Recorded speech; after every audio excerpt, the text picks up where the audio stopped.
Buenos días, jóvenes, tengan todos. Hoy es 12 de febrero del año 2022 y vamos a iniciar la clase 4 con respecto a la materia química general.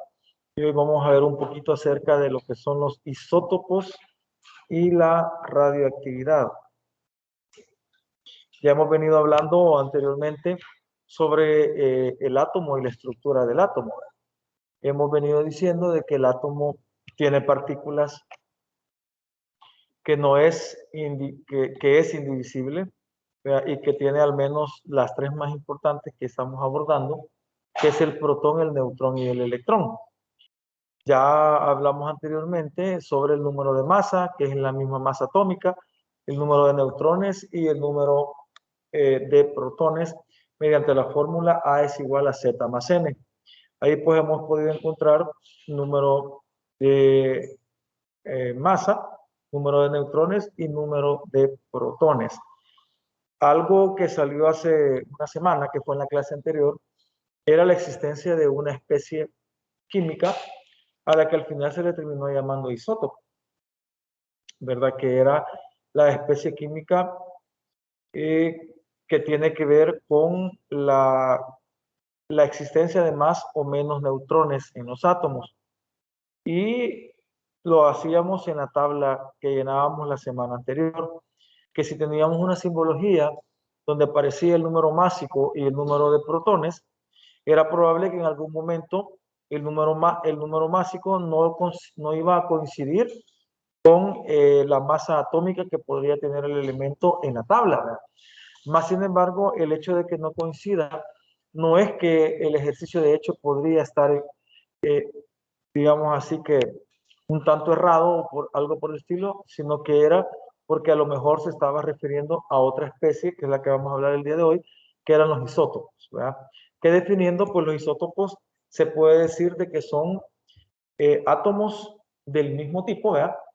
Pero que poseen distinto número de neutrones, ¿verdad?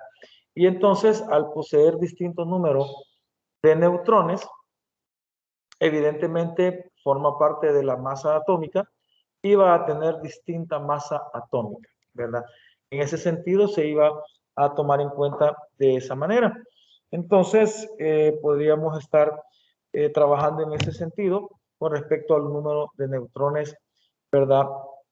Que es diferente masa, porque cambia el número de neutrones. Seguido a eso, pues se va a hablar un poco de la radioactividad, que es el cambio, ese sí, de protones en el núcleo del átomo. La radioactividad, vea, se genera cuando son removidos mediante reacciones químicas nucleares protones del átomo y se liberan enormes cantidades de energía nuclear que en el pasado pues se ocupaba para lo que es la transformación hacia la energía eléctrica, que es lo que más nos sirve y que nos puede llegar a ser útil a toda la humanidad. Sin embargo, han habido desastres por radioactividad como la de Chernobyl, que han pasado muchos años, no sé cuántos, 40 o 50 años, y la radioactividad es bastante alta aún en el lugar, tanto así de que la gente tuvo que abandonar sus casas y todos los terrenos que tenían en ese sector por esa misma situación.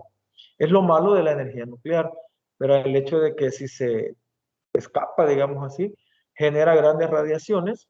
Vea, vamos a ver esas radiaciones acá, son tres, alfa, beta y gamma. Así que vamos a compartir lo que es la pantalla en este momentito para que podamos tener ya la jornada.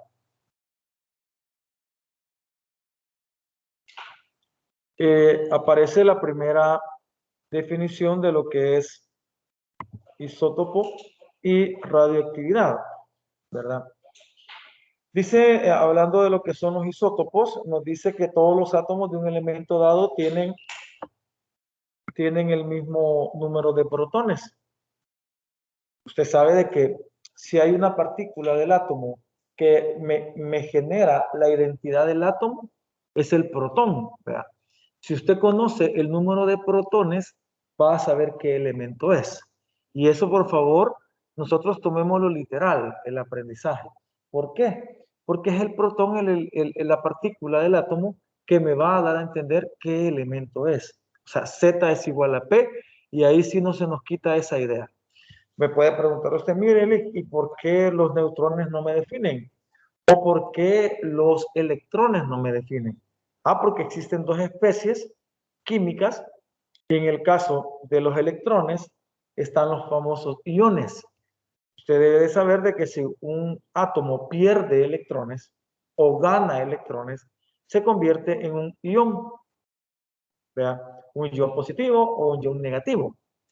Y por ende, el átomo ya no es neutro. Por eso siempre hacíamos énfasis las semanas atrás de que si nosotros decíamos que Z es igual a P y que P es igual a E,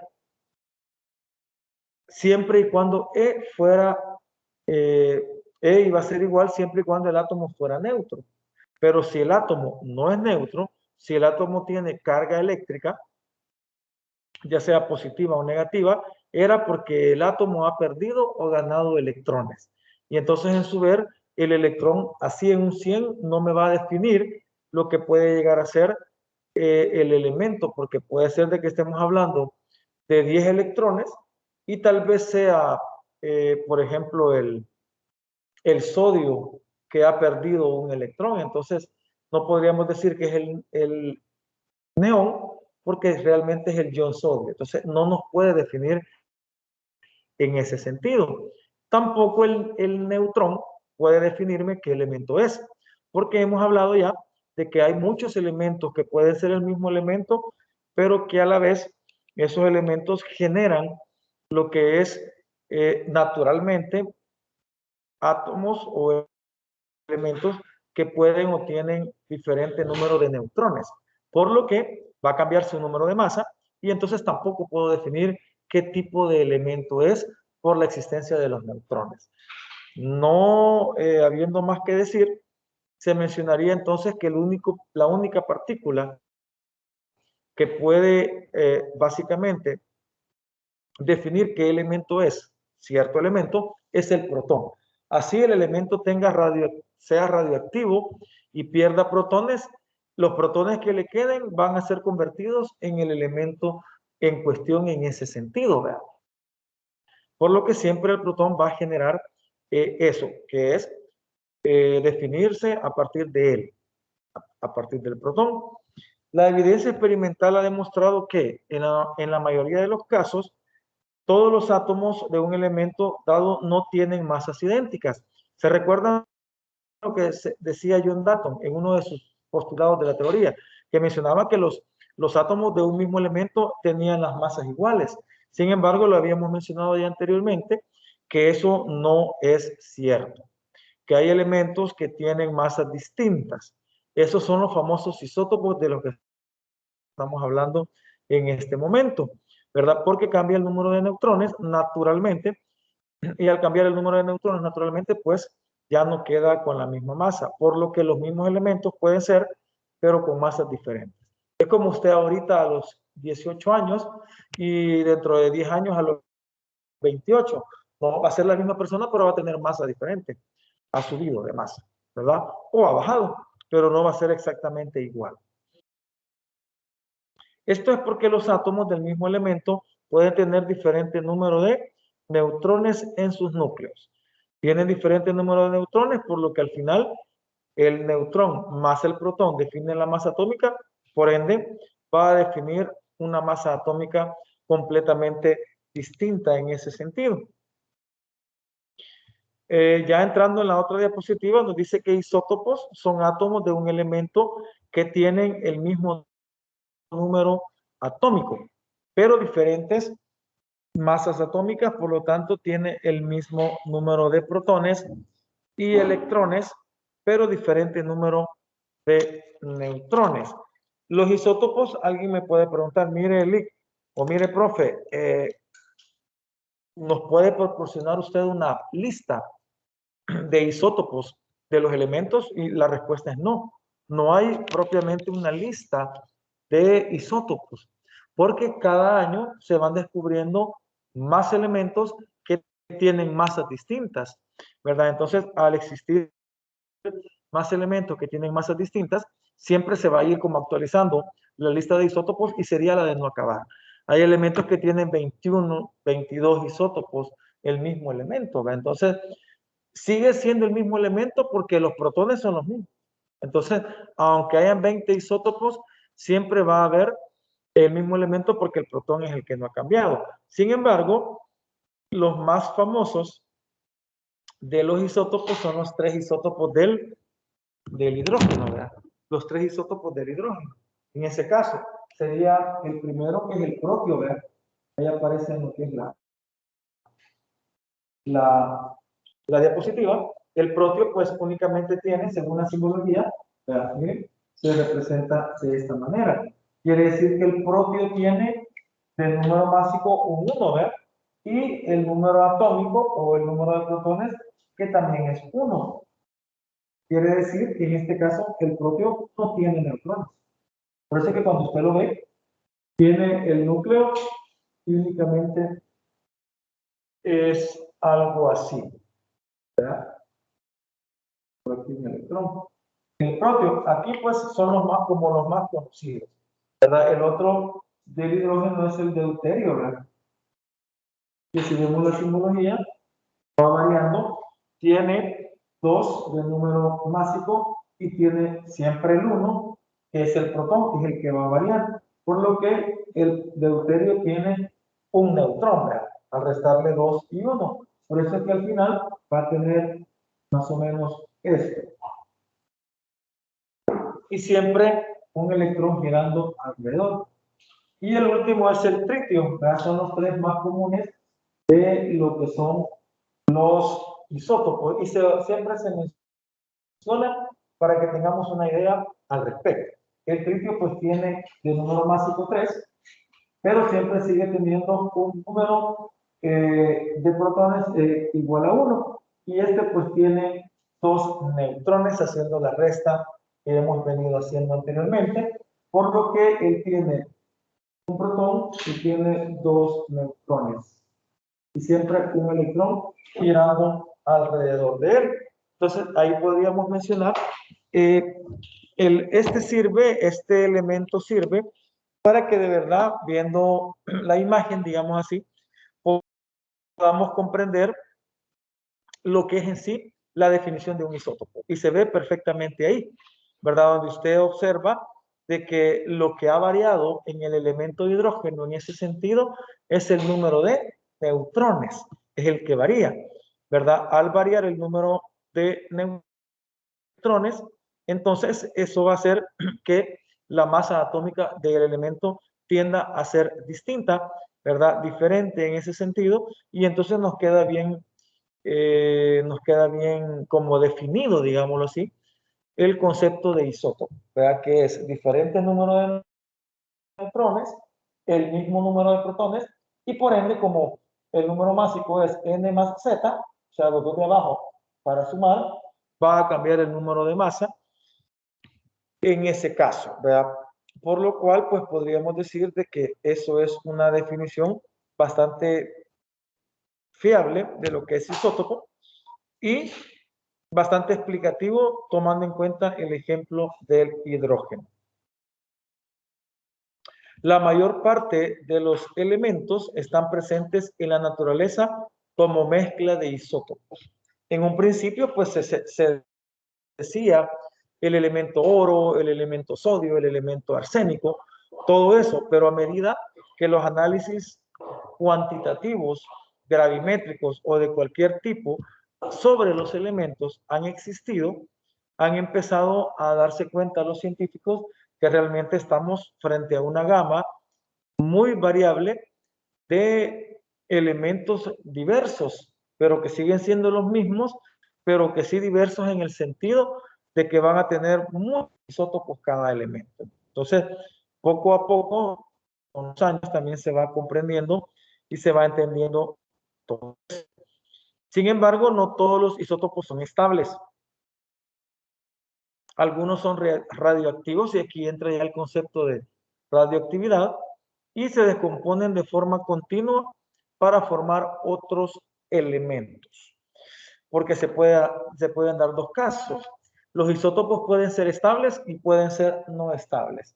Cuando son estables, pues entonces los elementos permanecen igual como tal. Cuando no son estables, son radioactivos. Y cuando hablamos de radioactividad, es cuando la misma inestabilidad del núcleo atómico va a generar que exista en el núcleo mucha más vibración. Va a haber tanta vibración en el núcleo que finalmente va a terminar desprendiéndose los protones del núcleo atómico. Y eso, que se desprenda un protón, eso ya es radioactividad o la existencia de energía nuclear. Se le llama o se le va a llamar radioactividad siempre y cuando sea de forma natural. Hay elementos como el uranio, como el propio radio, que son elementos naturalmente radioactivos. O sea, ellos siempre están descomponiéndose. Y al descomponerse, lo que están perdiendo ellos son protones, ¿verdad? Para quedar convertido en un elemento menor cada vez hasta que llega un momento en que el elemento queda estable. Ahí por el plomo más o menos el elemento queda estable y queda convertido en eso. Quiere decir que con los años muchos elementos pasan de ser unos a ser otros, ¿verdad? Por la radioactividad. En los radioactivos, la radioactividad natural, y en otros elementos, pues hay bombardeo de núcleos atómicos, ¿verdad? Y para poder remover protones de ese elemento y así poder lograr energía nuclear, ¿verdad? Que es lo que muchas veces se ocupa o se hace en las centrales nucleares. Dice ahí, por ejemplo, el carbono tiene 7 isótopos. 7 tiene el carbono, ¿verdad? Solamente 2 carbonos son estables. ¿Verdad? De los 7 son 2 estables y 5 inestables, ¿verdad? Por ejemplo, el carbono 12 es estable, que es el normal, el carbono con masa atómica 12, ¿verdad? Y el carbono 13 son estables, ¿verdad? De ahí los demás no son estables, ¿verdad? De ahí pues podemos mencionar quizás el más famoso de todos los isótopos, que es el carbono 14, cabal, que ese es, por cierto, un isótopo inestable, ¿verdad? Entonces, el carbono 14 quizás es de los más reconocidos isótopos que existen, quitando incluso más famoso que los 3 del hidrógeno, ¿verdad?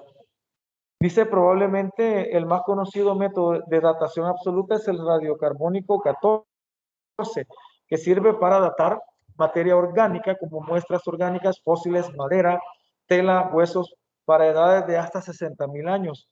Está basado en la ley del decaimiento exponencial de los isótopos radioactivos. Aquí se ve la vida media del isótopo y la capacidad que él tiene para desintegrarse con los años. Es un cronómetro isotópico. La datación por radiocarbono es solamente aplicable a materiales orgánicos y a algunos materiales inorgánicos. No es aplicable a metales, ¿verdad? Entonces, en ese caso sería uno de los más conocidos que sirve para la datación del tiempo, o sea, para conocer la edad de fósiles y todo eso mediante el decaimiento radioactivo que se tiene de la materia orgánica, ¿verdad? Puesto que la materia orgánica pues tiene carbono en su interior. Cuando vean bioquímica se van a acordar de eso, o química orgánica. Va, entonces, ellos son excitables del núcleo, tan así que pueden perder protones de ahí. Por ejemplo, otro de los 7 isótopos conocidos del oxígeno, solo 3 son estables. Y de los 15 isótopos conocidos del arsénico, solo uno es estable y es el arsénico 3375. Ahí aparece en la imagen que el arsénico tiene, imagínense, 15 isótopos tiene el arsénico, ¿verdad? Y solamente uno de ellos es el estable, ¿verdad? O sea que tiene 14 inestables que pueden caer en el sentido de lo que es la radioactividad. En ese sentido, estamos hablando de la parte de los isótopos en este momento. Ahí aparecen en la imagen algunos isótopos del oxígeno. ¿Vea? Pueden observar en este sentido, vea que hay tres isótopos. Está el oxígeno 16, el oxígeno 17 y el oxígeno 18. Son los tres isótopos estables del oxígeno, ¿verdad? El oxígeno 16, según la imagen, tiene 8 protones, ¿verdad? Tiene 8 neutrones, ¿verdad? En ese sentido, y tiene 8 electrones. Y según la imagen es estable. Y ese es el más común de todos, ¿verdad?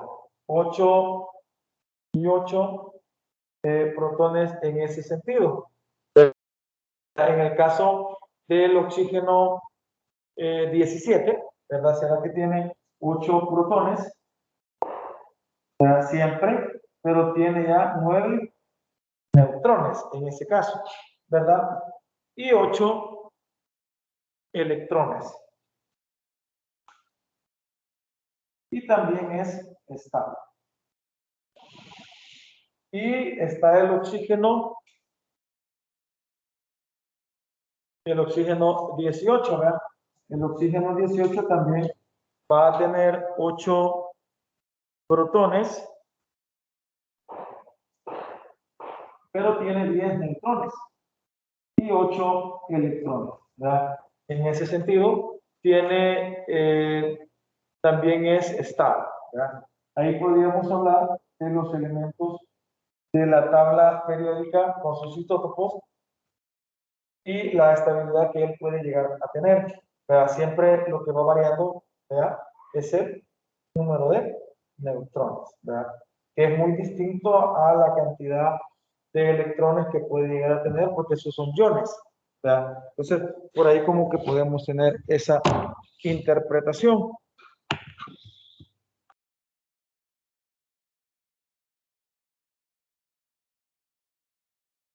En la tabla periódica se emplea un átomo promedio que resulta de todos los isótopos del elemento. Recibe el nombre de masa atómica. Se han fijado muchas veces ustedes que la tabla periódica tiene sus masas atómicas y que muy por lo general, o sea, siempre, ¿verdad?, las masas atómicas no aparecen, digamos así, como que con un entero, sino que aparece con decimales, ¿verdad?, muy próximos a, digamos, a la masa atómica de un entero. Por ejemplo, el sodio tiene una masa atómica de 22.99, ¿verdad? Pero ¿por qué se mantienen los elementos en ese sentido así? ¿Verdad? Es porque la tabla periódica no puede, digamos, resumir la cantidad de isótopos que tiene para establecer una masa, por lo que sacan un promedio de todos los isótopos, la abundancia de él, para establecer la masa atómica, que es el promedio de la existencia de isótopos, de todos los isótopos naturales que tiene el elemento, y con base en eso pues tiene lo que es la masa atómica que aparece en la tabla. Ejemplo, el sodio tiene una masa atómica de 22.999. Quiere decir de que el sodio 23 es el más abundante, es el más común, ¿vea? Porque su masa atómica está más cerca al 23 en ese sentido. Digamos, no estoy diciendo porque ni yo me puedo la lista de isótopos, que hubiera un sodio 22, ¿vea?, y un sodio 23 y un sodio 24 de masa atómica. ¿Cuál es el más común? El sodio 23. ¿Ya? ¿Por qué? Porque su masa atómica está más cerca del 23 que del 22 y que del 24. Probablemente, por decir algo, el 97% sea de isótopo 23, el 1,5 de isótopo 22 y el 1,5 de isótopo 24. Al promediar esas tres, pues me da un 22.99, que es bastante cercano al 23. Por lo que más o menos así se podría tomar en cuenta la interpretación que se tiene en tal sentido. Vaya, hablando un poquito de los isótopos, pasamos a lo que es la radiactividad. El término radioactividad fue acuñado en 1898 por María Curie, o Marie Curie, como le quieran mencionar, que prácticamente es la reina de la radioactividad, ¿verdad? María Curie tuvo dos premios Nobel, ¿verdad? Uno en química y otro en física, y ha sido la única en ganar, y por cierto, mujer, ¿verdad? Pues su muerte también fue un tanto triste y dolorosa, porque murió por radiación. O sea, de tanta radiación a la que estuvo expuesta, que eso fue al final su muerte, ¿verdad? El término radioactividad fue acuñado en 1898 por María Curie, y radioactividad, la definición es la emisión espontánea de partículas y o radiaciones del núcleo atómico, porque pueden ser partículas y pueden ser radiaciones. Eso sería en el caso de las partículas alfa, beta y gamma. En alfa y beta son partículas y en gamma son radiaciones. ¿Vean?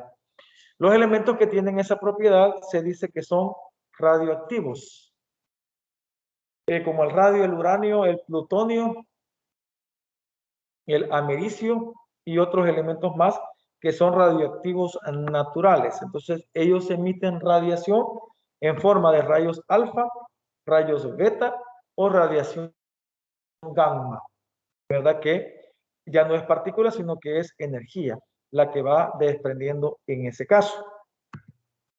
Los elementos radioactivos experimentan continuamente decaimiento radioactivo, o desintegración, para formar diferentes elementos.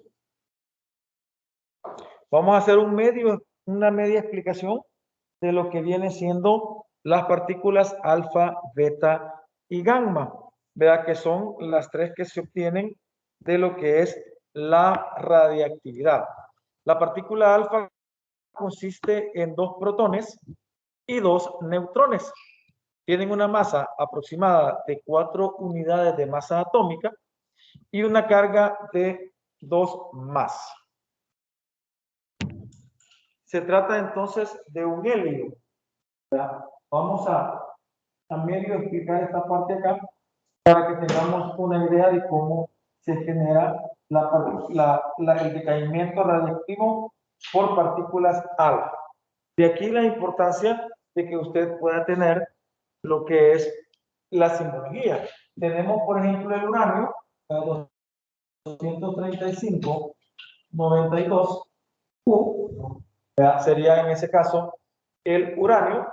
Probablemente, si alguien anda en tabla periódica, véanme si la masa atómica es 235 o no, porque entonces estaríamos hablando de un isótopo.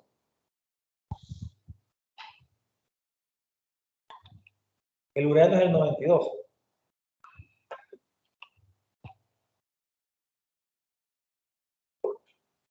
238. Va, entonces este es un isótopo del uranio. ¿Vea? Entonces, ¿qué significa hablar de partícula alfa? La partícula alfa, ¿vea? Es una radiación, una emisión de unas partículas, pero lo que este elemento desprende es lo que ahí menciona. Entonces, desprende lo que son 2 protones y 2 neutrones. ¿Vea? Entonces, básicamente, el elemento que tiene 2 protones, ¿quién es? Es el helio. ¿Sí o no? Acuérdense. 2 protones, número atómico 2. ¿Sí o no? El helio, lo voy a poner por aquí, el helio tiene 2 protones. ¿Sí o no? Y masa atómica, díganme. Masa atómica 4, me parece. 4, ¿verdad?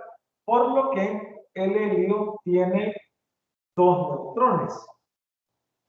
Bueno, partiendo de esto, vamos a conocer la interpretación que se le da a una desintegración por radioactividad para emitir una partícula alfa. Este uranio 235-92 emite una radiación alfa.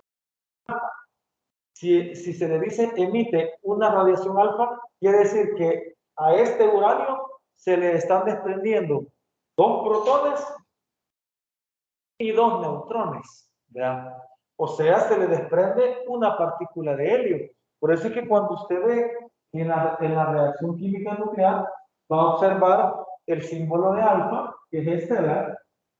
No me sale muy bien, pero usted ve que tiene este 2, que es el 2 del helio, ¿verdad? Y como dice ahí, consiste en 2 protones y 2 neutrones. La simbología no me permite ver los neutrones, pero como ya sé que lo pongo por fuera, si yo tengo 2 neutrones aquí y 2 protones acá, la partícula alfa va a tener 4 de número másico. Entonces, esto es emitir una radiación alfa.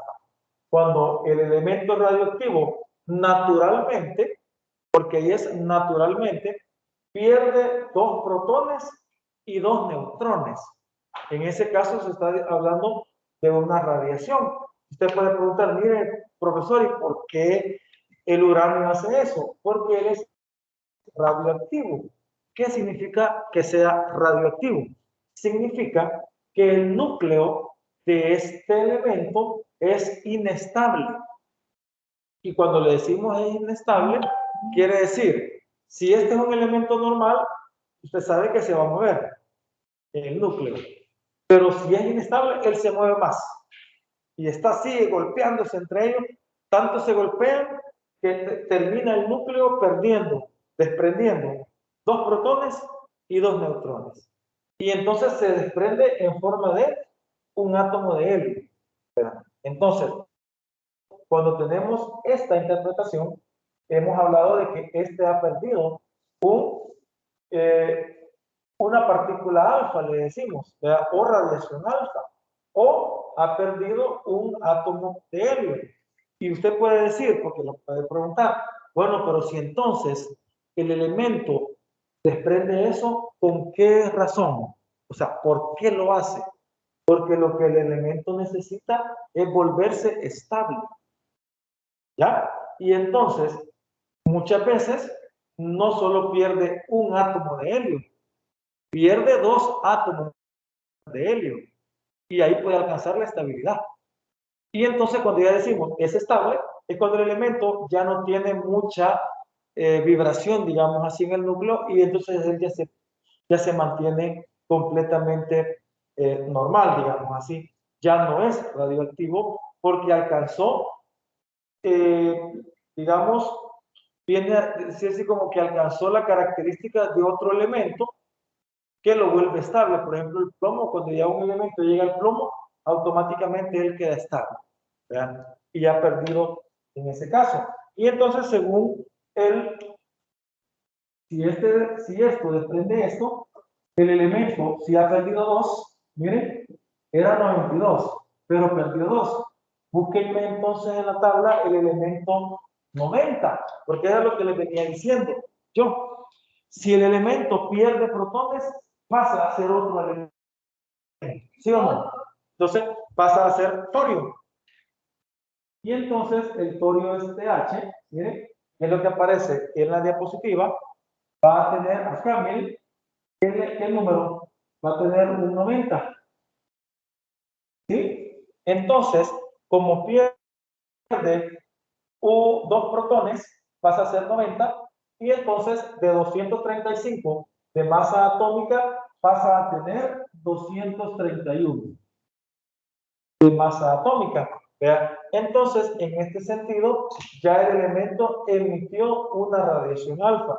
El torio sigue siendo un elemento radioactivo.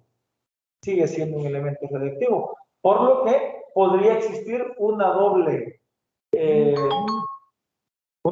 pérdida de partícula alfa. En el examen, digamos, o en algún ejercicio le podría decir, el elemento uranio emite 2 partículas alfa. Entonces usted va a hacer este para uno, ¿vea? Y hagámoslo, ¿vea? Entonces lo hace de corridito o hace las 2. Como este perdió una, aquí ha perdido una, ¿verdad? Queda así. Pero si dice perdió 2, agarramos el otro elemento, 231, 90, que es el torio, pero pierde una segunda partícula. Entonces, ¿qué va a perder? Otra partícula alfa con 2 neutrones y otros 4 números de masa. Entonces, ¿en qué elemento quedaría convertido? Si perdió 2 elementos, vámonos al 88. ¿Cuál es? ¿Cuál? El radio. Y el radio también sigue siendo radioactivo. Es el padre de todo. Y entonces así podríamos ir disminuyendo. 231 menos 4 quedaría 227, ¿verdad?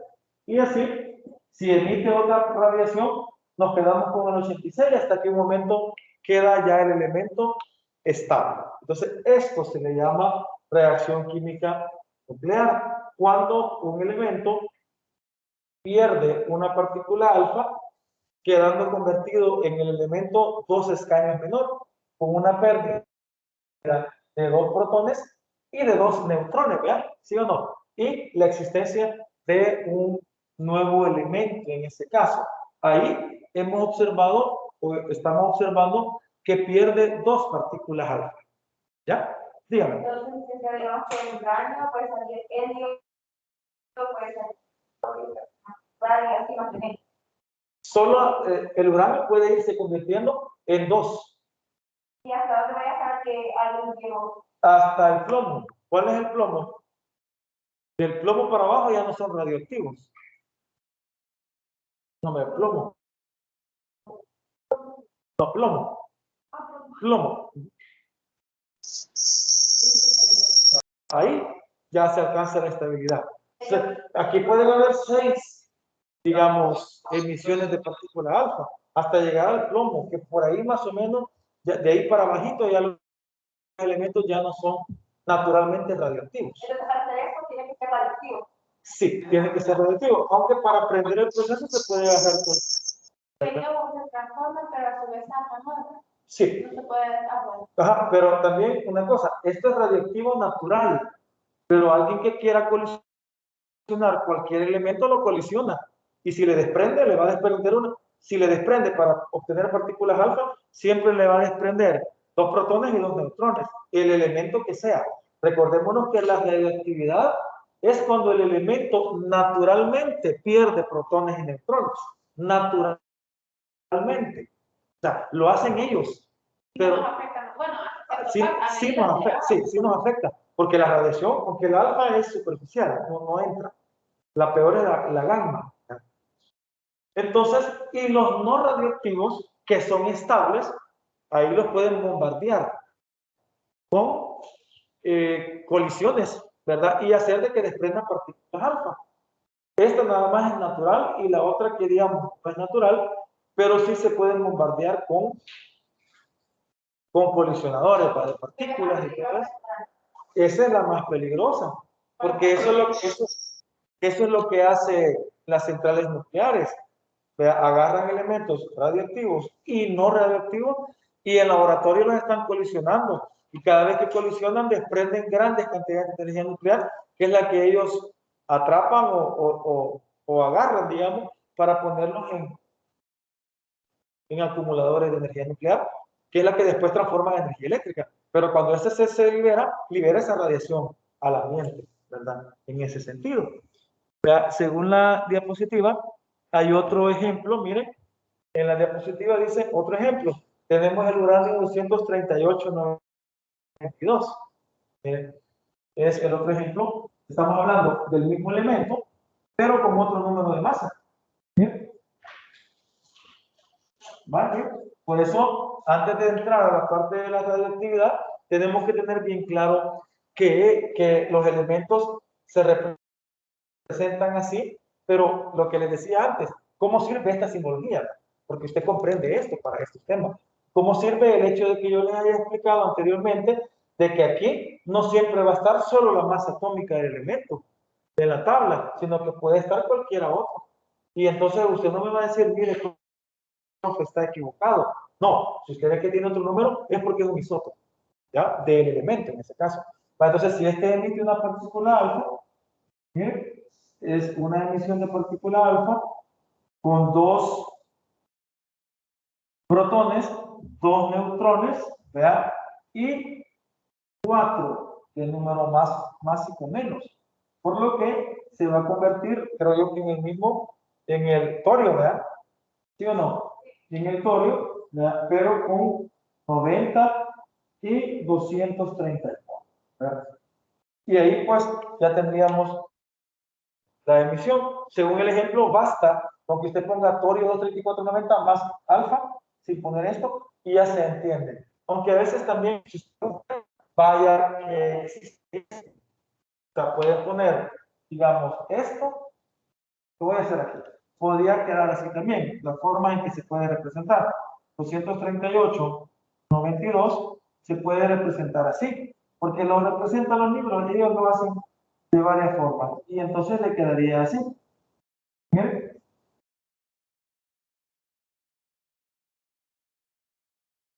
Es válido, ¿verdad? ¿Sí o no? Porque la emisión es una partícula alfa, pero esa partícula alfa que es un helio. También puede ser válido, como está en el ejemplo, de representar, aquí me falta la U, ¿verdad? Y solo poner esto, ¿verdad? Más esto, que también es válido. No solo poner esto, usted va a entender de que ha perdido 2 protones, 2 neutrones y 4 de número más. En todos los casos se puede poner cualquiera de esos 3 tipos, ¿verdad? Este sería emisión de partículas alfa, ¿ya? De la radiactividad natural de los elementos de la tabla periódica que se consideran radioactivos. O sea, del 92 en adelante, casi bastantes del 92 en adelante son elementos radioactivos, ¿verdad? Del 92 en adelante. Y los que están por debajito, como el radio, que ya son elementos radioactivos propiamente. Va. Eso sería tratar de comprender la emisión de una partícula alfa, pero de repente existe también la emisión de una partícula beta, que es el segundo, digamos ahí que es el segundo, la segunda radiación que se puede dar. Dice, partícula beta es idéntica en masa y carga a un electrón. Su carga es -1. En la descomposición de un neutrón se produce una partícula beta y un protón. Cuando un átomo emite una partícula beta de su núcleo, se forma un elemento diferente que tiene la misma masa, pero un número atómico que es una unidad mayor que la del elemento original. La partícula beta es más letal. Usted lea sobre la radiactividad, a muchos estudiantes les gusta, fíjense, leer sobre eso, es bien como interesante. Usted vaya y lea sobre las partículas alfa, beta. La beta sí ya penetra a la piel, ¿verdad? Ya. ¿Quién? La radiación del sol es ultravioleta. No, no tiene nada que ver, aunque puede ser la radiación en otro elemento por la energía solar, ¿verdad? Entonces dice, es idéntica en masa y carga a un electrón. Su carga es -1. En la descomposición de un neutrón se produce una partícula beta y un protón. O sea que se descompone un neutrón. Cuando un neutrón se pierde, se forma una partícula beta, que es un electrón, y un protón. Por eso es que el número de masa no varía cuando se genera una partícula beta, porque el protón, no, porque el neutrón que se descompone, que es un 1, ¿verdad? Se complementa con un protón, por lo que no hay lugar a la existencia de un cambio en la masa atómica. Dígame. ¿Cómo no? Son isótopos, de hecho, todos los elementos, ¿verdad? Pueden ser isótopos.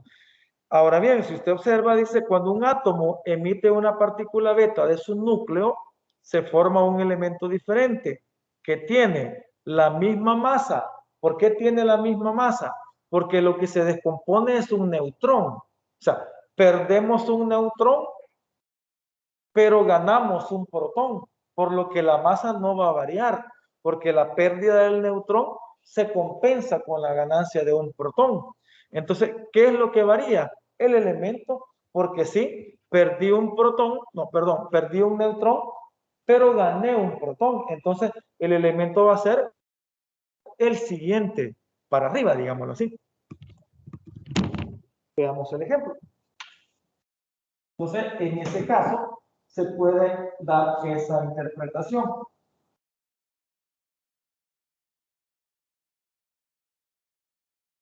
Entonces, la partícula alfa, pues tomamos en cuenta en ese sentido que es una partícula donde se genera un helio o una partícula alfa con la pérdida de 2 protones, 2 neutrones, 4 de masa. Y puede haber 4 pérdidas de alfa, pero entonces usted lo va a hacer 4 veces. Cada vez va a ir disminuyendo. La partícula beta es muy similar. Pues digamos que tenemos el 238 NP 93, que sería el neptunio, ¿verdad? Pero entonces el ejercicio va a decir, este elemento emite una partícula beta. Entonces, ¿qué va a usted interpretar? Cuando usted dice que emite una partícula beta, quiere decir que él está perdiendo lo que es un neutrón, ¿verdad? ¿Sí o no? Está perdiendo un neutrón. Si pierde un neutrón, debería, entre comillas, quedar como 237, ¿sí o no? Porque el número másico es la suma de protones más neutrones, ¿cierto o no? ¿Cierto o no? Neutrones más protones me da másico. Pierde un neutrón, pero como ahí dice, pero al perder un neutrón se produce una partícula beta, que es como un electrón, y se produce un protón. Entonces, como se produce un protón, entonces no varía el número másico, porque se había perdido un neutrón, pero como se produce un protón, el número másico no varió, porque perdimos un neutrón, sí, pero ganamos un protón. Entonces, ¿quién va a variar? Va a variar, vamos a tener el mismo número másico, pero este se produjo uno más, por lo que ahora ya no es el 93, sino que es el 94. ¿Quién es el 94? El plutonio. ¿Bien? Más la generación de una partícula beta. Una partícula beta es básicamente un electrón. ¿Ya? Entonces aquí se genera esa partícula beta, que se puede poner únicamente la beta, o sea, la letra, ¿verdad? Y este -1, que es la carga del electrón, la carga efectiva del electrón. Entonces, lo que yo quiero que ustedes me comprendan es, porque alguien puede decir, porque hasta uno se hace, se enchibola. Usted puede decir, profe, pero mire, ¿por qué? Porque si usted lo ve literal y no conoce el concepto o la definición, usted puede decir, mire, profe, pero porque uno no ve los neutrones acá, porque están por fuera, ¿verdad? Pero si usted ve, su lógica va a decir, mire, si aquí tenía 93 y ahora tengo 94, ¿por qué el número másico no cambió? Ah, porque el que se perdió fue el neutrón que estaba aquí. ¿Ya? Entonces, se pierde, pero como el concepto me dice que se gana un protón, queda un protón más a costa de un neutrón menos. Por eso es que el número másico no varía en ningún sentido. ¿Verdad? ¿Preguntas? ¿No se han hecho bolas todavía? Dígame. Los átomos siempre serán siempre positivos y lo hace la radioactividad sí puede posible, ¿verdad? O sea que en el caso de los isótopos siempre serían positivos. Y si serían positivo o negativo, ¿cuál tendría más radioactividad? ¿Cuál de los dos? No, para empezar, los isótopos no tienen nada que ver con que sean positivos o negativos. Los isótopos son, porque acabamos de ver uno anterior, que tiene el mismo número de protones y de electrones, pero lo que cambia es el neutrón. Entonces, no se asocia la palabra isótopo con que sean positivos o negativos. Esos son los iones, ¿ya? Entonces, no se asocia a eso, ¿verdad? Sino que se asocia directamente a la existencia de más o menos neutrones, que el neutrón no tiene carga. Nada tiene que ver si hay más neutrones o menos para que este pueda ser positivo o negativo, ¿verdad? En ese caso, ese concepto sería para los iones, ¿verdad? Y ya lo vimos anteriormente, que un elemento puede ser isótopo cuando vimos lo del oxígeno. Si se fijaron, en los 3 casos había 8 protones y 8 electrones. O sea, los tres isótopos son neutros, ¿ya? No tienen carga positiva ni negativa. Los tres son neutros, pero son isótopos, porque lo que varió en cada uno fueron los neutrones, que en uno había 8 neutrones, en el otro había 9 y en el otro había 10, pero protones y electrones eran 8 y 8 en los tres casos, por lo que ahí no puedo decir de que era el isótopo asociado a una carga positiva o a una carga negativa, ¿ya? En ese sentido. Bueno, de ahí tenemos otro ejemplo. Miren a este otro ejemplo. Tenemos el 239-92 uranio, ¿verdad? Pero emite una radiación beta.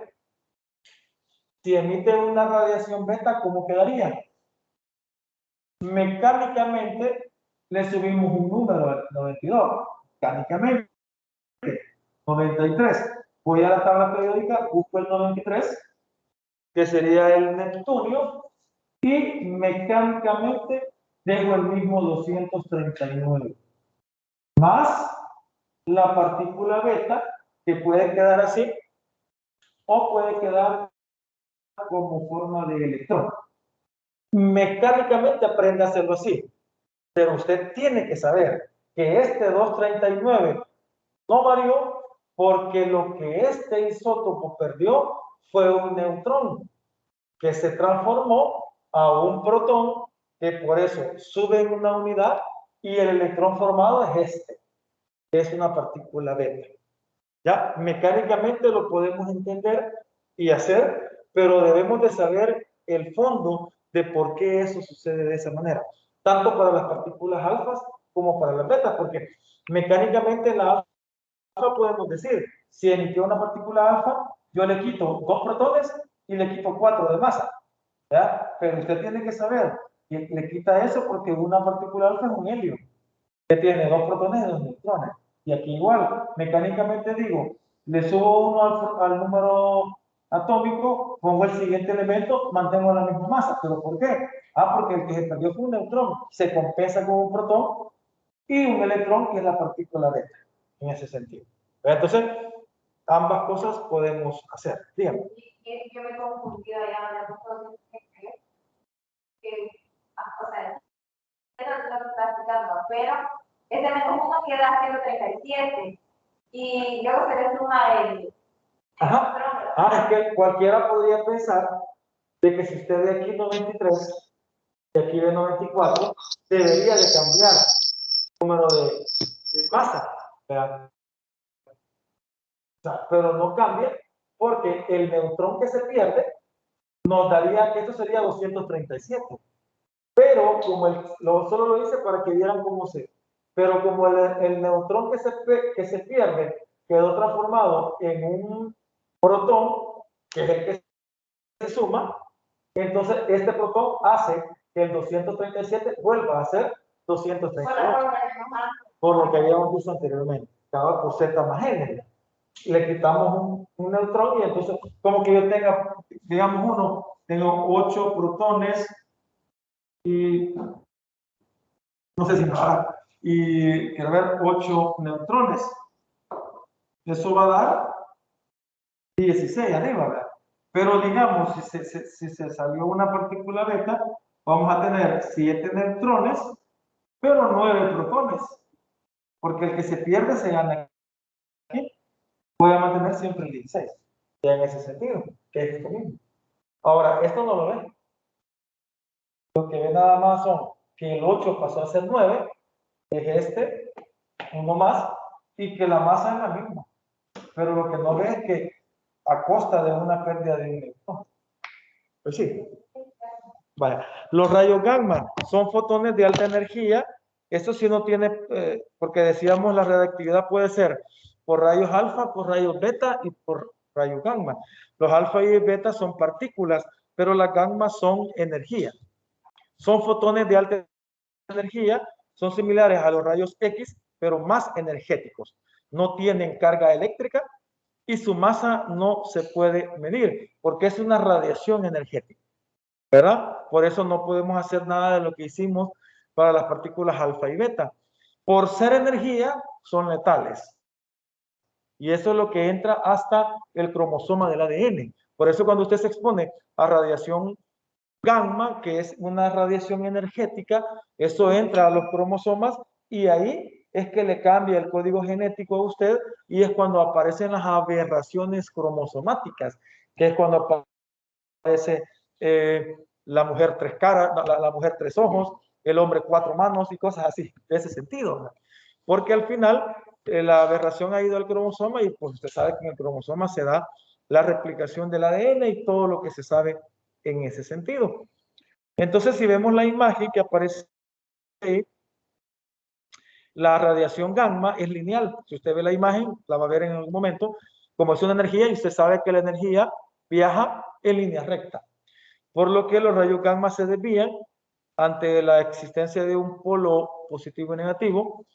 La radiación beta se desvían todavía más lejos, pero la radiación gamma, como es energética, esa va lineal, ¿verdad? Y va a penetrar directamente al cuerpo humano en ese caso y nos afecta en gran manera. Pueden leer más sobre los rayos gamma en ese sentido.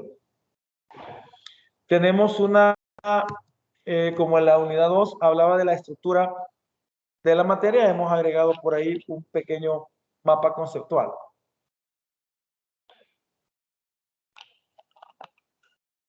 Que habla que la partícula de la materia está formada por partículas muy pequeñas, llamadas átomos, que son átomos, cantidad más pequeña de materia que se puede tener en un elemento. Los átomos pueden formarse por protones, neutrones y electrones. Las sustancias puras pueden ser elementos, como el oro, la plata y el calcio. Pueden ser compuestos como el agua H2O, como el amoníaco NH3 y como el ácido sulfúrico H2SO4. Los elementos actualmente se mencionan 116, de los cuales son 90 naturales, el resto sintético, o sea que los demás se han elaborado en laboratorio. Por eso, si usted observa los sintéticos arriba del 90, 92 en adelante, la masa atómica es un entero, porque como es creado, no han hallado naturalmente y no hay isótopos, porque los isótopos son naturales. Sí, por eso ve la masa atómica como un entero. No sé si se empiezan a dar cuenta cuando todas las cosas en química empiezan a tener sentido. ¿Sí o no? Todo empieza a tener sentido cuando uno va aprendiendo y dan más ganas de seguir aprendiendo y pues yo estoy aquí a la orden y un gusto para ayudarles en lo que pueda a todos ustedes, ¿verdad? De lo poquito que yo sé, ¿verdad? Entonces los elementos se agrupan en el sistema periódico o llamado tabla periódica, ¿verdad? Que se genera en 7 filas y en 18 columnas, que son los períodos y los grupos. Las sustancias puras se pueden formar moléculas o redes cristalinas. Moléculas cuando son 2 o más elementos y redes cristalinas cuando generalmente es un elemento. O un elemento que tenga enlace iónico, ¿verdad? Como el cloruro de sodio. Eso se va a ver más adelante. Vaya, vamos a hacer un rápido reconocimiento sobre las partículas subatómicas, que serían básicamente las que descubrieron los científicos ganadores del premio Nobel. Hasta John Dalton se creía que el átomo era la partícula más pequeña, ¿vea? Sin embargo, pues ya se definió que el átomo sí se puede dividir en muchas partículas, pero protones, neutrones y electrones, ¿verdad? El diámetro de un átomo va entre 0.1 y 0.5 nanómetros, o sea, son pequeñísimos.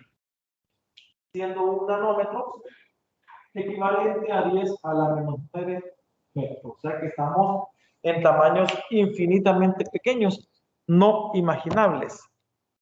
El elemento más pequeño es el hidrógeno, ¿verdad?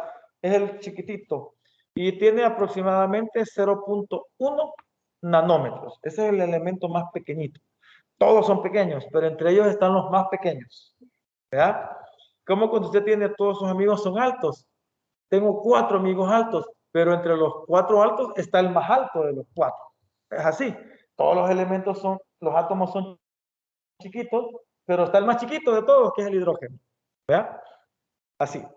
¿Quién fue el que descubrió el electrón? Fue Joseph Thomson. Joseph Thomson, ganador del premio Nobel, no sé en qué año, pero sí ganó el premio Nobel, y fue por el descubrimiento del, en ese caso, el descubrimiento del electrón. Mediante de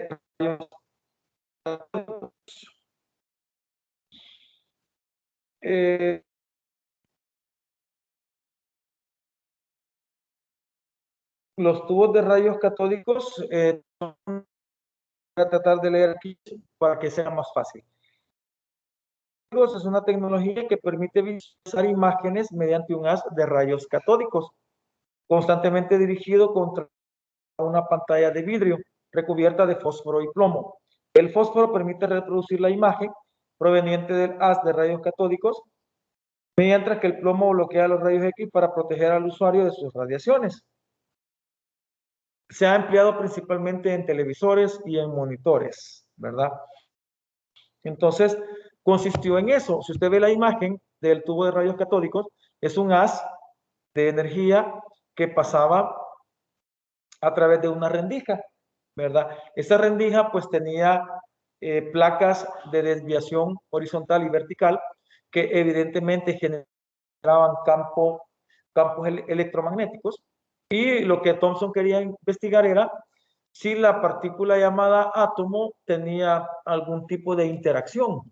Y entonces como en las paredes del tubo de rayos catódicos colocó cargas positivas y negativas, ¿verdad? Y entonces él esperaba de que el rayo, que ahí iban los átomos, pasara de largo de una manera lineal, ¿verdad? Sin embargo, cuando el haz pasa a través de las rendijas y del campo electromagnético, se dio cuenta de que el haz sufría una desviación, ¿verdad? Se desviaba hacia el polo positivo y se alejaba del polo negativo. Eso fue el gran descubrimiento que hizo Thomson, darse cuenta de que esa partícula tenía algo relacionado a cargas eléctricas, ahora llamadas cargas eléctricas positivas y negativas. En su momento solo decía que tenía algo, después se le puso positivo y negativo. Eso fue quizás como el punto como más importante para poder entender la existencia de los tubos de rayos catódicos, y con ese pequeño experimento que fue grandísimo, ¿verdad? Lo que sucedió fue, no estoy chateando, oigan, estoy buscando lo de los rayos catódicos cabal. Miren, aquí estoy en Google, así que no van a creer que estoy en eso. Solo que quiero leerles exactamente cómo fue el experimento, que a mí se me sale de contexto. Descubrimiento. Sí, así se ve. Dice, vamos a ver aquí. El 30 de abril de 1987, Joseph John Thomson anunció el descubrimiento del electrón. Yo me imagino, bueno, a mí que me encanta la química y la ciencia, vivir en ese tiempo era para, yo cuando pienso hasta se me eriza la piel, que yo me hubiese gustado estar en ese momento, en el momento en que ante el mundo se dijera, hey, el átomo sí se puede dividir. Ha sido un acontecimiento muy bonito. Anunció el descubrimiento del electrón en una conferencia impartida en la Royal Institute de Londres. Thomson probó que el electrón era una partícula más ligera que cualquier elemento conocido y constituyente de todos los átomos, lo que demostraba que estos no eran indivisibles. Este descubrimiento supuso uno de los hitos de la revolución de la ciencia de finales del siglo XIX, que desembocó en una nueva concepción de la estructura de la materia y su interacción con la energía. Con este descubrimiento, todo lo que John Dalton mencionó se vino abajo, y el átomo indivisible pasó a la historia. Incluso se dijo que iban a cambiarle el nombre al átomo, porque átomo significa sin división, y Thomson viene y lo divide. Entonces tenía que pasar a la historia el nombre de átomo, pero al final se quedaron con que se iba a quedar el nombre por muchas razones. Entre ellas porque se oía bonito, átomo. Entre otras porque habría que cambiar toda la bibliografía de ese entonces y cambiarle a todos los libros no servían, porque si todos los libros de química hablaban del átomo, era de desecharlos y ponerle la nueva palabra. Entonces decidieron que se quedara con el mismo nombre. La existencia del electrón había sido predicha por numerosos investigadores y fue propuesta como la unidad de carga de electroquímica por John Stoney, que también propuso el nombre electrón en 1881. Thomson hizo el descubrimiento en el laboratorio de Cavendish de la Universidad de Cambridge y donde junto a Ernest Rutherford creó una gran escuela de física experimental. Ahí está. Thomson recibió el premio Nobel de Física en 1906 por el descubrimiento del electrón. Qué bonito. Vaya, ese sería el electrón. Luego viene el descubrimiento del protón. El amigo, el hermano, el discípulo de Joseph Thomson fue Ernest Rutherford, ¿verdad? Ernest Rutherford en 1911, en colaboración con Thomson, puso a punto un experimento que fue el famoso experimento de la lámina de oro, que ahí pueden ver ustedes la imagen en la diapositiva. Experimento de la lámina de oro.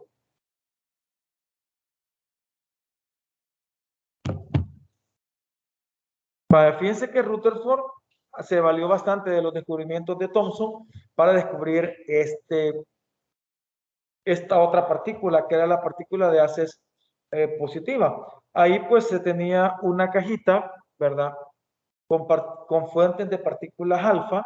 Se dice que eran, que ahí pues había un elemento radioactivo, ¿verdad? Y que ese elemento radioactivo soltaba partículas alfa. ¿Cuáles son las partículas alfa? Helios, ¿verdad? ¿Sí o no? Que se dirigían en línea recta atravesando una lámina de oro. Muchos preguntan, mire, ¿y por qué usa una lámina de oro? Porque la lámina de oro es altamente maleable. O sea, que es uno de los elementos que se pueden hacer finísimas capas de él. Se dice de que la capa de oro que hizo él tenía un grosor de 100 átomos de oro.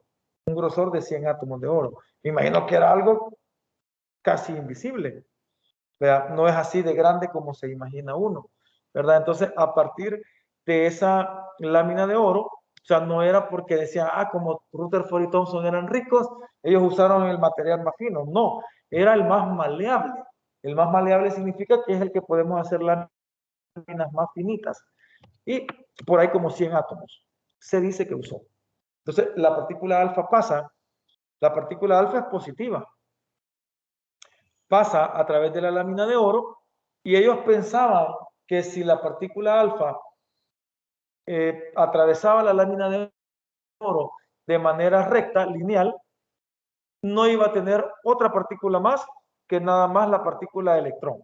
Pero se dieron cuenta que los haces de luz otra vez se desviaban, ¿verdad? Se desviaban en el sentido en que encontraban ahí en los núcleos de los átomos de oro estaba otra partícula. Si la partícula era alfa y tenía características positivas, entonces un haz de partículas alfa podía atravesar, digamos, un átomo sin sufrir ninguna desviación. Sin embargo, cuando el haz de partículas alfa se enfrentaba a un núcleo atómico, digamos, iba la partícula alfa ahí y se enfrentaba a un núcleo atómico, lo que la partícula hacía era desviarse. No llegaba a chocar con la partícula, sino que se desviaba. Entonces ahí descubrió de que si este era una partícula positiva alfa y si se aproximaba al núcleo del átomo y la partícula alfa se desviaba, era porque en el núcleo había otra partícula y esa partícula era positiva. Ahora se sabe que una carga positiva con otra carga positiva se repelen. Entonces ahí estaban sentando las bases de la ley de cargas, que era cargas iguales se repelen. Todo lo que se conoció después. Entonces, en este sentido, no llegaban a chocar las partículas alfa con el núcleo atómico, sino que al sentir que en el núcleo había carga positiva, más esta lo que hacía era una reducción. Entonces había como una desviación en el sentido que sería una, y dependiendo del ángulo, porque podía desviarse porque iba como de lado, pero podía ir más de frente y entonces se desviaba en otro sentido, dependiendo dónde era que estaba a punto de colisionar.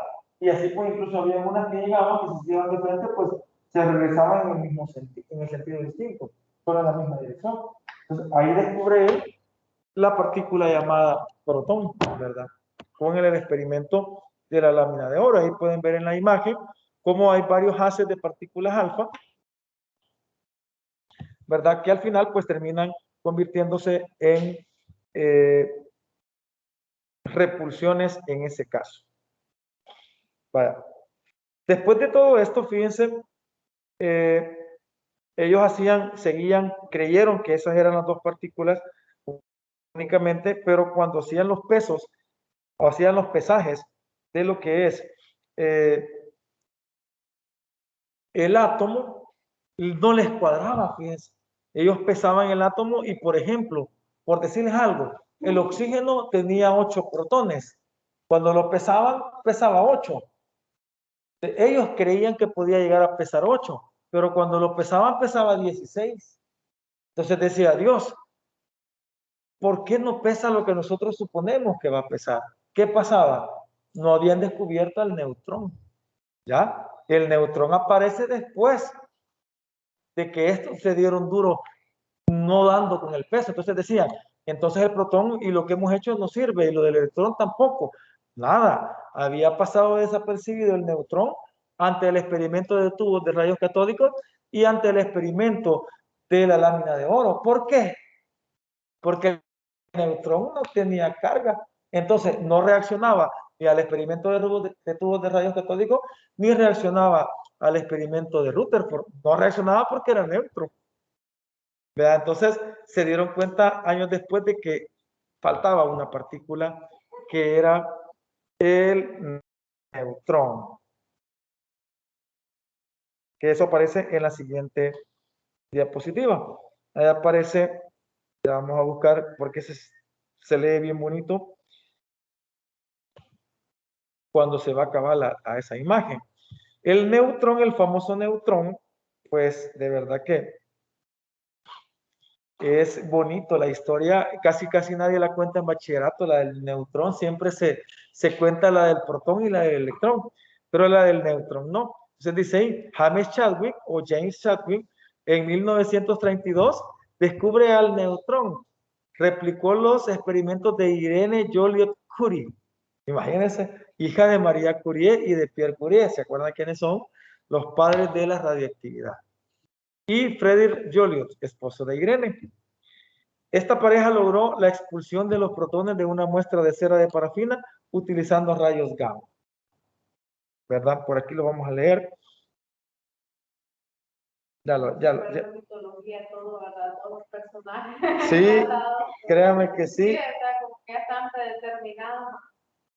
Sí, y todo, miren cómo ha cuadrado perfectamente, todito. Y le vas a notar que en esa misma época todos se levantaron. Todos se levantaron en esa época, pero quien les dio ganas de hacerlo fue John Dalton. Por eso a Dalton, aunque su teoría atómica ya no es funcional, pero siempre se recuerda con gran gana y orgullo, pues, y ánimo, porque él fue el que sentó las bases de todos los conocimientos.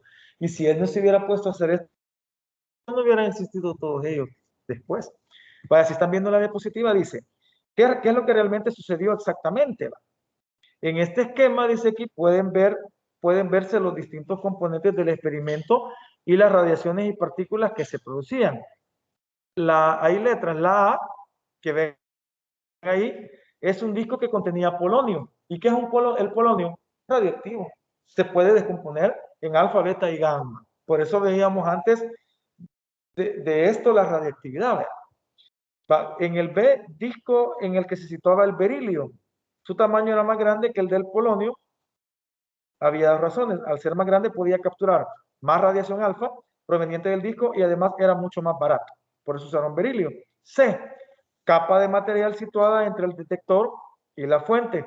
Normalmente se usaba cera de parafina, que es como la de la candela.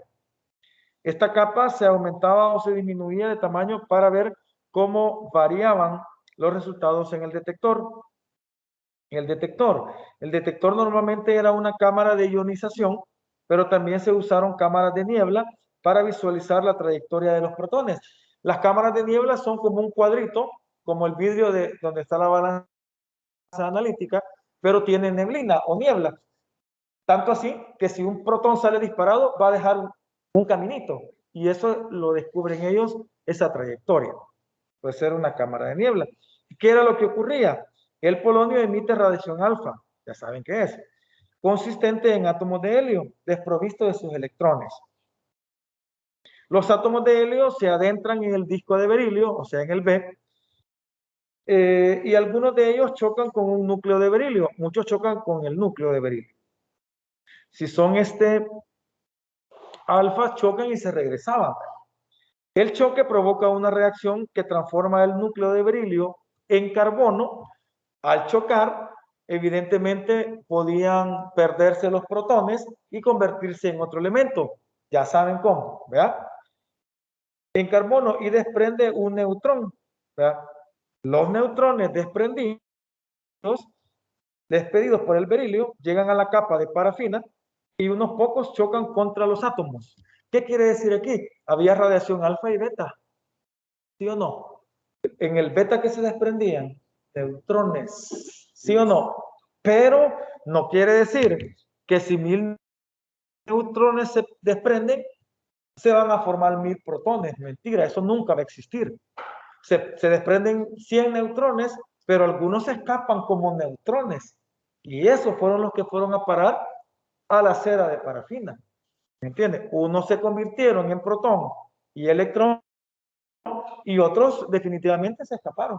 Por eso dice aquí, los neutrones despedidos por el berilio llegan a la capa de parafina y unos pocos chocan contra los átomos de hidrógeno presentes.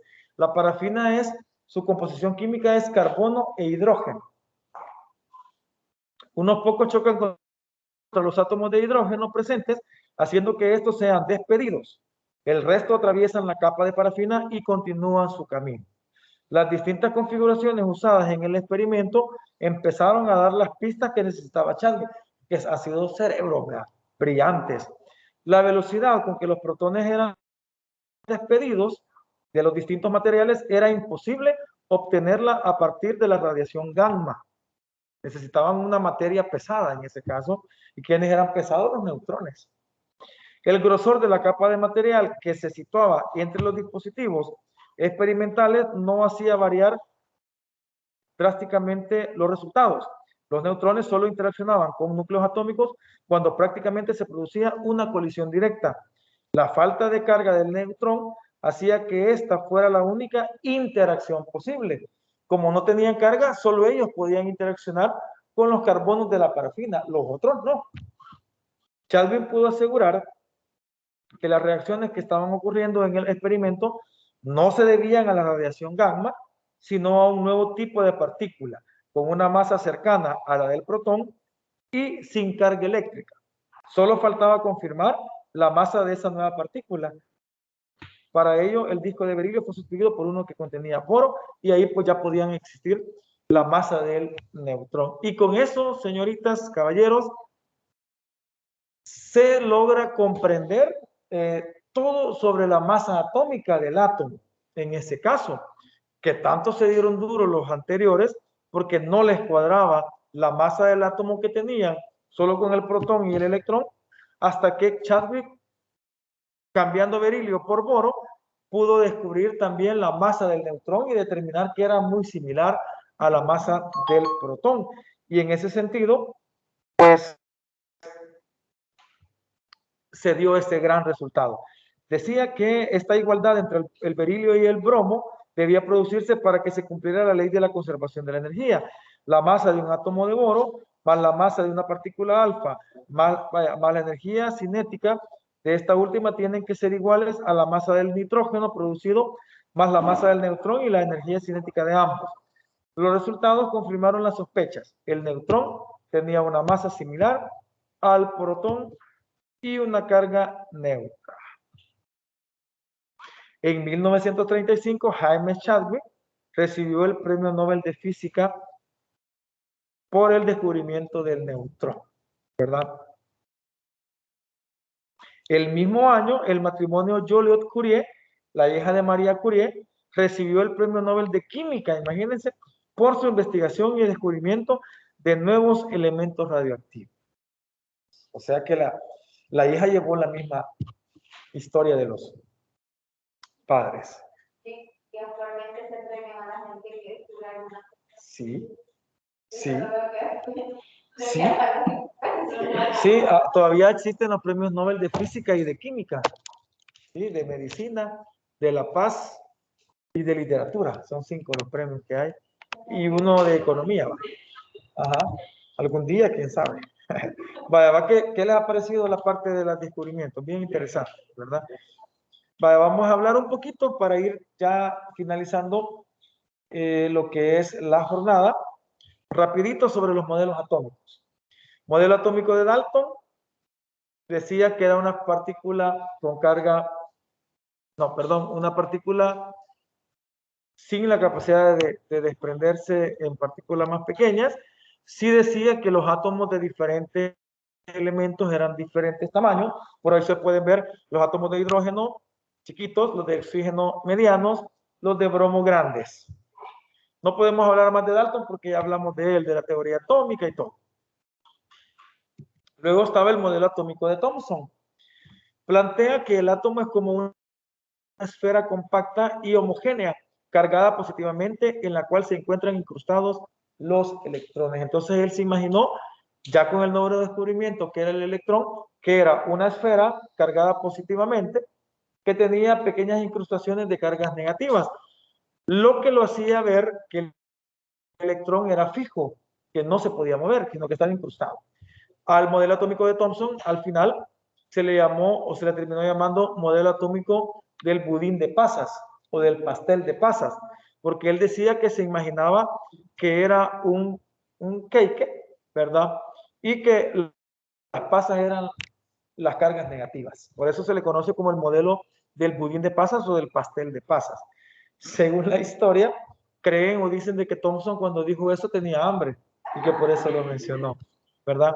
Pero sí, una de las cosas que hay que tener en claro, que para Thomson las cargas eléctricas no se podían mover, estaban incrustadas en el pastel, digámoslo así, ¿verdad? Pero ya sabemos cómo descubrió lo que es el electrón. Rutherford propuso el modelo atómico de Rutherford. Él es el descubridor del protón, ¿verdad? Entonces los átomos están formados por un núcleo muy pesado donde se alojan los protones y los neutrones.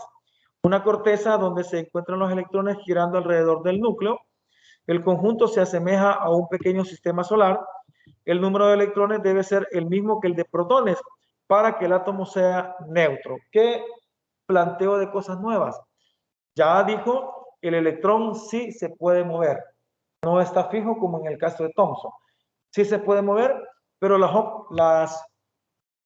órbitas que él hace son elípticas. Las ven que son elípticas. Ellos giran alrededor. Y que en el centro, o más o menos en el centro, está el protón y el neutrón. Como carga positiva, como carga neutra y como carga negativa. El electrón no podía saltar de una órbita a otra, sino que siempre se mantenía girando en la misma órbita, como la Tierra nunca ha saltado a la órbita de Marte ni a la de Venus, ¿verdad? Sino que siempre se ha mantenido en la misma. Exactamente así lo decía Rutherford. ¿Por qué digo eso? Porque el modelo atómico de Bohr, este es el más interesante de todos los modelos. Él quitó de que eran elípticas, sino que decía que el electrón tenía órbitas circulares y que cada órbita se consideraba niveles de energía.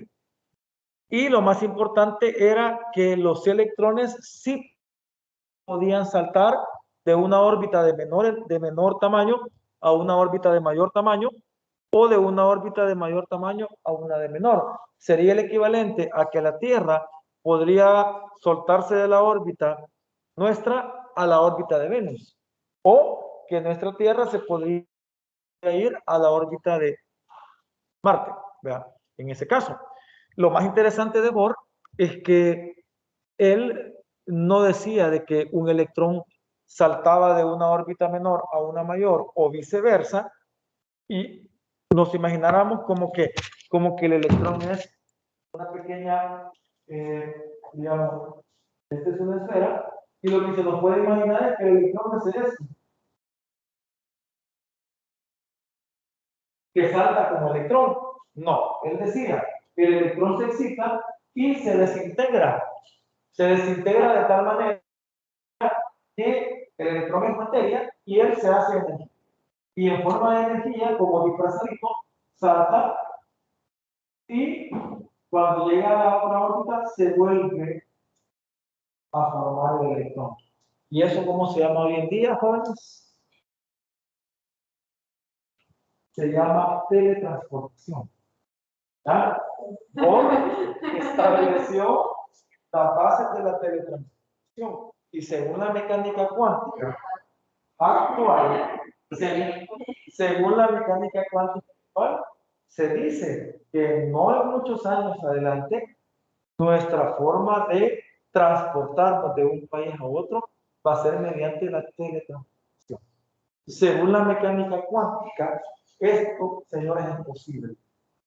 ¿Ya? Entonces, como les digo, esta es una pasión estudiar de esto porque dan ganas de seguir. Y de seguir hablando, el electrón hace eso, se teletransporta de una órbita a otra. Ya genera teletransportación porque él lo que hace es, el electrón se desintegra en energía y cuando llega a la otra órbita se vuelve a formar la materia. ¿Y eso qué es? Teletransportación. Y no dudemos que en algún momento de la historia van a haber máquinas teletransportadoras donde uno se va a meter ahí, nos van a desintegrar en forma de energía, nos van a mandar a Italia a una máquina receptora de esa energía y allá va usted a formarse nuevamente. Les pregunto, ¿es posible? Sí, porque el electrón lo hace. ¿Ya? ¿Me estoy dando a entender?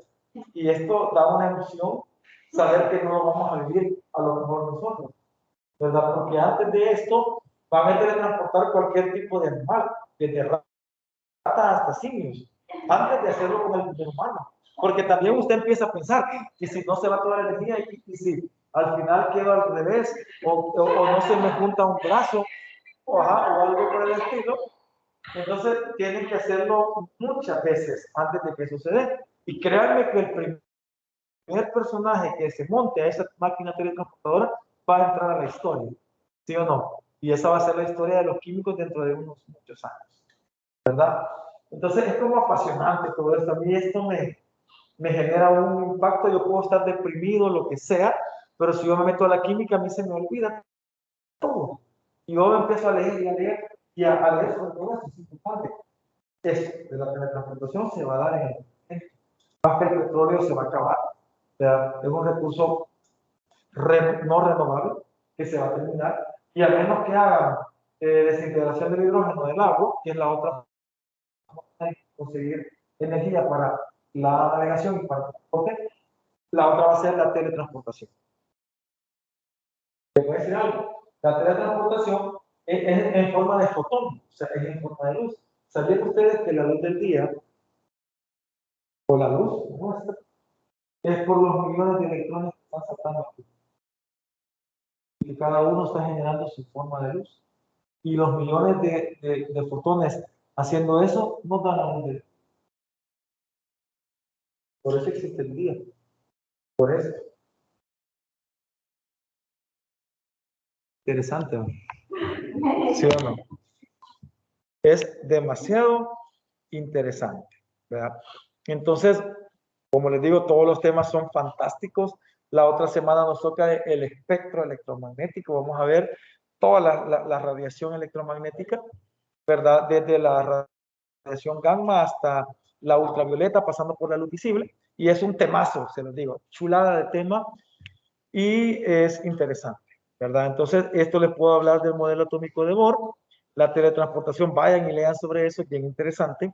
Y el hecho de decir de que todos los decaimientos de luz es por la existencia de las desintegraciones del electrón en forma de fotón. Y por último, pues tenemos el modelo mecánico cuántico o el modelo de Schrödinger, ¿vea?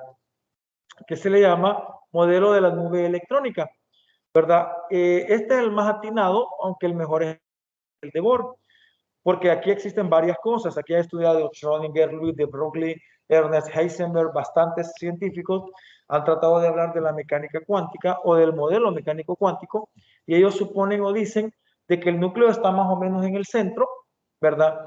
Y que no es verdad que los orbitales tengan, que los electrones anden en órbitas circulares, no es verdad que los electrones anden en órbitas elípticas, sino que ellos tienen una libertad de andar en cualquier sentido, en cualquier punto y en cualquier lugar.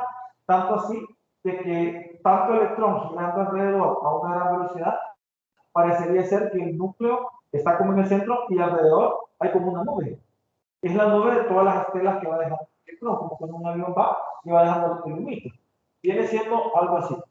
Este es el núcleo y este es el máximo al que puede llegar al máximo del lugar que puede llegar el electrón, de acuerdo a la atracción y repulsión entre ellos.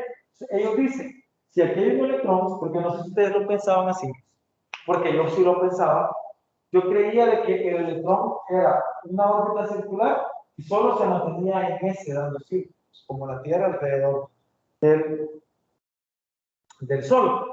No, el electrón se ubica aquí y él puede andar en cualquier parte de su espacio, menos en el núcleo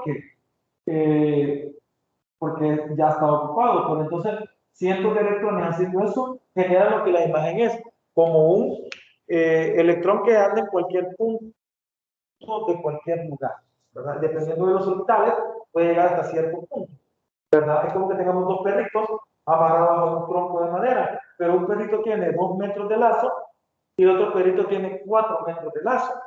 Entonces, el perrito de 2 metros, si quiere le agarra de correr, va a generar un círculo de 4 metros de diámetro, que es donde él puede andar, porque no puede pasarse más allá, porque ya no le da el pedazo.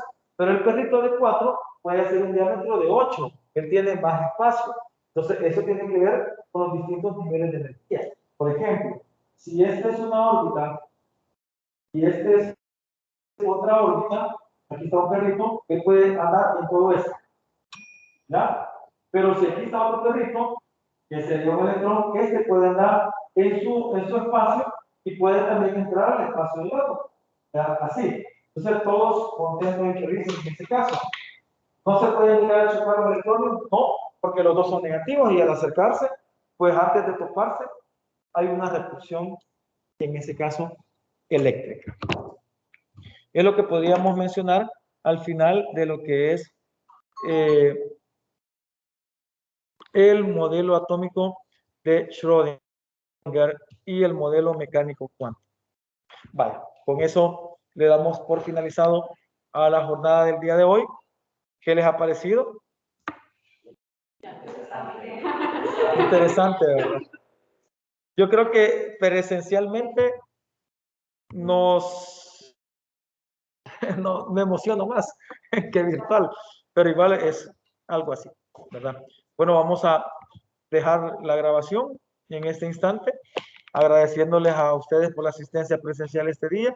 Tenemos la grabación ya aquí para que la podamos subir y vuelvan a escuchar todo esto que es interesante. Sí, pues ahorita voy a detener la grabación.